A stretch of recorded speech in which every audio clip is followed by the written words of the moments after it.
Hi అండి, good afternoon. Welcome back to our channel Anusha Ravula. అందరూ ఎలా ఉన్నారు? బాగున్నారా? నేనైతే చాలా బాగున్నాను. మీరందరూ కూడా బాగుండాలని మనస్ఫూర్తిగా కోరుకుంటున్నాను. ఇంక ఈ వీడియో వచ్చేసేసి ఆఫ్టర్నూన్ వీడియో, అంటే రేపు క్రిస్మస్ డే. అయితే ఈరోజు ఏంటంటే చాలా మందికి హాలిడేస్ ఇచ్చారు, కానీ మా పిల్లలు వాళ్ళ స్కూల్లో అయితే హాలిడే ఇవ్వలేదు. ఈరోజు అయితే సెలబ్రేషన్స్ అయితే ఉన్నాయంట. ఇంకా వాళ్ళు 2కి అయితే వస్తారు. ఇంకా లంచ్ కూడా పెట్టేసేసాను. ఇంకా వాళ్ళు 2కి వస్తారని చెప్పాను కదా. ఈ లోపు ఏంటంటే ఇంట్లో తినడానికి అసలు ఏమీ లేవు. చాలా రోజుల నుంచి స్నాక్స్ కూడా బయట కొనుక్కుంటున్నారు. ఇంక ఈరోజు కొంచెమే చెక్కలు అయితే చేద్దాము అన్నట్టు ఇంకా చెక్కలకు కావాల్సిన ప్రిపరేషన్ అంతా ఇక్కడైతే పెట్టాను. ఇంకా స్టార్ట్ చేయాలి. పిల్లలు వచ్చేసరికి 2 అయిద్దని చెప్పాను కదా. ఇప్పుడు టైం అయితే 1:30 అయింది. ఇంక స్టార్ట్ చేస్తే పిల్లలు కూడా వచ్చి కొంచెం తినేసేసి, రేపు ఎట్లాగో హాలిడేనే. ఇంకా అందరూ ఏంటంటే రేపు మేము మా పాపకి అయ్యప్ప స్వామి మాల అయితే వేపిస్తున్నాము రేపు. ఇంకా రేపు చూడాలి, రేపు పొద్దున్నే గుంటూరు వెళ్ళి అక్కడే వేపిస్తాము. అలాగే ఎవరైనా ఫస్ట్ టైము మన ఛానల్ చూస్తుంటే ప్లీజ్ సబ్స్క్రైబ్ చేసుకోండి. నా వీడియోస్ కనుక మీకైతే నచ్చితే లైక్ అయితే ఇవ్వండి. మీరు ఇచ్చే లైక్ వల్ల నా వీడియోస్ అయితే ఇంకొంచెం మందికి రీచ్ అవుతుంది. సో అది ఫ్రెండ్స్, వీడియో అయితే కంటిన్యూ అవుద్ది.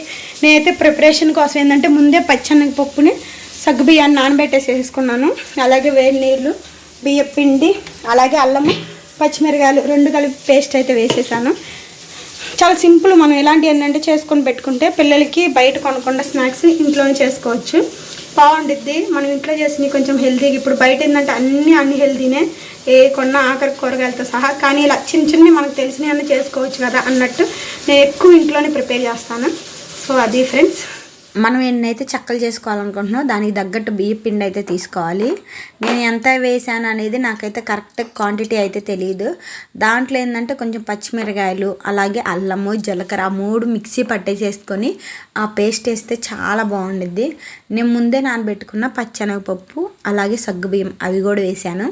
ఆ తర్వాత కొంచెం సాల్ట్, కారం అవన్నీ వేయాలి. ఆ తర్వాత ఉంటే వెన్న వేసుకుంటే చాలా బాగుండిద్ది. ఇంక వెన్న లేకపోతే నెయ్యి అయినా వేసుకోవచ్చు. కాకపోతే వెన్న వేసుకుంటే మాత్రం బాగా క్రంచీగా భలే వస్తాయి, బాగా టేస్ట్గా ఉంటాయి. నేనైతే సాల్ట్, కారం, వెన్న ఇవన్నీ వేసుకొని కొంచెంగా గోరువెచ్చటి నీళ్ళు అయితే పోసుకుంటూ కలిపేసింది. అనుషక్కే కలిపింది, కొంచెంగా పోస్తూ ఉంటుంటే. ఈలోపు పిల్లలు అయితే స్కూల్ నుంచి వచ్చేసేసారు. మా ఏంజిల్ కూడా వచ్చేసింది, డ్యాన్స్ పర్ఫామ్ అయితే ఇచ్చిందంట. మీకు చివరిలో పెడతాను. చాలా అంటే చాలా బాగుంది, నేను చూశాను, చాలా బాగా చేసింది. ఇంకా రాగానే మా బాబు చెప్తున్నాడు, వింగ్స్ అయ్యే కొట్టుకుంది ఏంది అని. ఇంట్లో పిల్లలు వచ్చిన కాంచి ఒకళ్ళ మీద ఒకళ్ళు ఇంకా సాడీలు చెప్పుకుంటూ ఉంటారు. మా పాపకి ఏంటంటే వాళ్ళ ఫ్రెండ్ రింగ్ ఇచ్చిందంట గిఫ్ట్గా. ఇంక ఇప్పుడు అదైతే చూపిస్తుంది నాకు. చిన్నది బటర్ఫ్లై రింగు, చాలా బాగుంది. ఇంకా ఆ తర్వాత ఏంటంటే అక్క కలుపుతుంటుంటే నేను వచ్చి వెళ్ళనైతే చూశాను. ఇంకా ఆ తర్వాత పిండి కలపడం అయితే అయిపోయింది. ఇంకా స్టవ్ ఏంటంటే కిందే పెట్టేసేసుకున్నాం, పైన కాకుండా స్టవ్ కింద పెట్టేసేసుకొని పెద్దది కడాయి పెట్టేసేసి నూనె అయితే వేసాను. 1 లీటర్ ఆయిల్ అయితే పోసాను ఫస్ట్. ఎందుకంటే కంపల్సరీగా ఇలాంటి వాటికి ఏంటంటే ఆయిల్ ఉంటేనే మనకి తొందరగా అయిపోద్ది. మనం మీద ఆయిల్ కొంచెంగా పోసుకుంటే అస్సలు కావు. ఇంకా ఇద్దరం కలిసి ఒకళ్ళని చెక్కలు చేస్తా, ఇంకొకళ్ళేమో ఆయిల్లో వేస్తే, ఇలా ఇద్దరం కలిసి ముచ్చట్లు ఆడుకుంటా చేసుకున్నాం. ఒక 1 అవర్లో అయితే కంప్లీట్ అయిపోయింది మేము కలుపుకున్న పిండికి. ఇప్పుడే అండి చెక్కలు చేయడం అయితే అయిపోయింది. అదిగోండి, పిండి అయితే చాలా కొంచెమే కలిపాను, అందుకే పెద్ద ఎక్కువసేపు అయితే ఏం పట్టలేదు. నాకు 1 గంట పట్టింది కరెక్ట్గా. అందులో అనుషక్క కూడా హెల్ప్ చేసింది కదా, తను చేస్తూ ఉంటుంటే నేను చేస్తూ ఉన్నాను. ఇంకిద్దరం ఎప్పుడేం చెక్కలకి ఏంటంటే ఇద్దరు చేసుకుంటే తొందరగా అయిపోద్ది. ఇంకా గంటలు అయిపోయింది, ఇంతవరకు నేనైతే తినలేదు. అందుకే ఇప్పుడే అన్నం అయితే వేసుకున్నాను.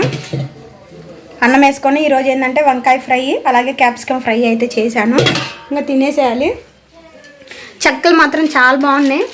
కాకపోతే ఏంటంటే కొంచెం ఉప్పు కొంచెం తగ్గింది లైట్గా, అంతే. చెక్కలు మాత్రం చాలా టేస్ట్గా ఉన్నాయి. మా పిల్లలు కూడా వచ్చేసారు. ఇంక వాళ్ళు ఏంటంటే ఇందాకే వచ్చారు కదా, వాళ్ళు టీవీ చూస్తూ ఉన్నారు. 3:30 అయింది, అప్పుడు తింటున్నాను. భలే ఆకలేసింది, ఎందుకంటే ఏం తినలే పొద్దున. ఎప్పుడో టిఫిన్ ఇడ్లీ తిని ఇంకా తినకపోయేసరికి మధ్యలో చెక్కలు తినాలండి. కానీ ఎంతైనా ఎన్ని తిన్నా కానీ అన్నం తిన్న సాటిస్ఫాక్షన్ అయితే ఉండదు కదా, నాకైతే అంతే, అందరికేమో నాకైతే తెలియదు కానీ నాకు తెలిసి ఆల్మోస్ట్ అందరికి అంతే. అన్నం తిన్న సాటిస్ఫాక్షన్ మనం ఎన్ని స్నాక్స్ తిన్నా వేరే ఏమేమి తిన్నా కూడా అస్సలకి ఉండదు. ఇంకా తర్వాత ఏంటంటే అన్నం తిని కొంచెంసేపు పనుకొని ఇంక ఈవినింగ్ ఏంటంటే ఇంట్లో పనులన్నీ చేసేసుకున్నాను. సాయంత్రం ఇంట్లో పనులన్నీ అయిపోయినాయి. నా తల మీద ఏందనుకుంటున్నారా, టోపీ. ఇది మా పాపకైతే ఇచ్చారంట స్కూల్లో, తనైతే తెచ్చుకుంది. నేను ఎవరు ఖాళీగా ఉండలేక అప్పుడప్పుడు మళ్ళీ చిన్నపిల్లల చేష్టలు కనిపిస్తాయి కదా, ఖచ్చితంగా ప్రతి ఒక్కరికి ఉంటే ఈ టోపీ దాంగల్లో నాకైతే బల్ల పెట్టుకోవాలనిపించింది, అందుకే పెట్టుకున్నాను. చాలా బాగుంది టోపీ. ఈ టోపీ పెట్టుకొని ఇంట్లో పనులు అన్నీ చేశాను. మా బాబు మాత్రం చాలా చండాలంగా ఉందమ్మ తీయమ్మ అని చెప్పాడు, కానీ నాకు మాత్రం బాగా నచ్చింది, చాలా బాగుంది. ఇంట్లో పనులన్నీ అయిపోయినాయి. నేను ఎన్నిసార్లు అనుకుంటాను పాలైతే పొంగబెట్టకూడదని, కానీ ప్రతిరోజు పొంగుతూనే ఉంటాయి. ఉంగరం పోయిందంట ఇందట నుంచి. మా పాప డల్లుగా ఉంది. వాళ్ళ ఫ్రెండ్ గిఫ్ట్గా ఉంగరం ఇచ్చిందంట, అది ఎక్కడో మిస్ అయిపోయింది. ఇంక ఏడుస్తూ ఉంది. ఏం కాదులమ్మ అని చెప్పినా కానీ అస్సలకి అనట్లేదు. ఏం కాదులే తల్లి, ఆడకూడదు, కొత్తది కొందాంలే. సరే అండి, వీడియో అయితే కన్యూ అయితే చూసేయండి. నాకైతే ఆ టోపీ భలే నచ్చింది, అస్సలు తీయబుద్ధి కాలేదు. ఇంకా సరేలే తీకి తప్పిద్దా అన్నట్టు ఆ టోపీ ఏంటంటే స్కూల్లో మా పాపకి అయితే ఇచ్చారు, అది 20 రూపీస్ పడిందంట. చాలా బాగుంది టోపీ. ఇంకా స్నానం చేసి వచ్చి ఇంకా మా స్వామి కోసమేమి ఇడ్లీ అయితే వేశాను. ఆల్రెడీ పొద్దున్న ఇడ్లీ పిండి ఉంది, చట్నీ చేసిన వెంటనే తీసి పక్కన పెట్టేశాను కదా. అన్నం కూడా అయితే వండేసేసాను. ఇంకా ఆల్రెడీ పొద్దుట ఫ్రై అంటే వంకాయ ఫ్రై అలాగే క్యాప్సికమ్ ఫ్రై అవి అయితే ఉన్నాయి. ఇంకా ఆ రెండు అయితే నేను తింటా, పిల్లలకైతే పెట్టేసేసాను. చాలా టైం అయింది, అప్పటికి 9 అలా అయింది. ఎందుకంటే మరుసటి రోజు హాలిడేనే కదా, కొంచెం నిదానంగా అలా అయితే తింటున్నాను. మా పాప డాన్స్ క్లిప్ ఎక్కడో మిస్ అయిపోయింది, ఇంక అందుకే లాస్ట్లో యాడ్ చేసి అనుకున్నా కానీ ఎందుకు మిస్ అయింది. నెక్స్ట్ వీడియోలో అయితే కంపల్సరీగా పెడతాను. ఈ వీడియో అయితే మీకు నచ్చింది అనుకుంటున్నాను. ఈ వీడియో కనుక మీకు నచ్చితే లైక్ చేయండి, షేర్ చేయండి, మన ఛానల్ సబ్స్క్రైబ్ చేసుకోండి. మరొక మంచి వీడియోతో కలుద్దాం.